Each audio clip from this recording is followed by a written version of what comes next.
মুর্শিদাবাদে গত সপ্তাহে ঘটে যাওয়া সহিংসতার ঘটনায় বাংলাদেশের দিকে অভিযোগের আঙুল তুলেছে ভারত।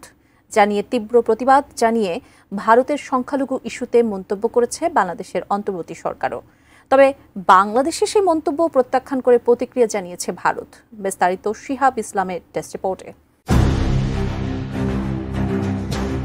ভারতে সংখ্যালঘু মুসলিমদের উপর নির্যাতন চলছে বহু আগে থেকেই, কিন্তু তার দিকে নজর না দিয়ে বারবার বাংলাদেশের সংখ্যালঘু ইস্যুতে বিভিন্ন ধরনের নেতিবাচক মন্তব্য করেছে ভারত। কয়েক মাস আগেও নিষিদ্ধ সংগঠনের নেতা চিন্ময় কৃষ্ণের গ্রেপ্তার নিয়েও তাদের উদ্বেগের অন্ত ছিল না। কিন্তু বর্তমানে ভারতের পশ্চিমবঙ্গ সাম্প্রদায়িক সহিংসতা নিয়ে বাংলাদেশের উদ্বেগ এবং সংখ্যালঘু মুসলিমদের নিরাপত্তা নিশ্চিত করার আহ্বানকে ভারতের পশ্চিমবঙ্গের সাম্প্রদায়িক সহিংসতা নিয়ে বাংলাদেশের উদ্বেগ এবং সংখ্যালঘু মুসলিমদের নিরাপত্তা নিশ্চিত করার আহ্বানকে সরাসরি প্রত্যাখ্যান করেছে তারা।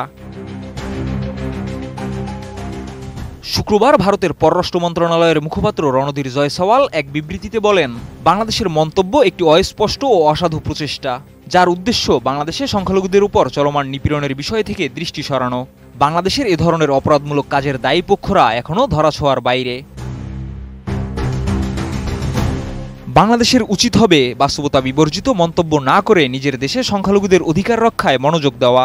Several times we have said that, and this was repeated when our Prime Minister met the Chief Advisor in Bangladesh. India looks forward to having a positive and constructive relationship with Bangladesh. বিশ্বমানের Thermex rod, সালাম still Thermex, দেশের একমাত্র Thermex rod.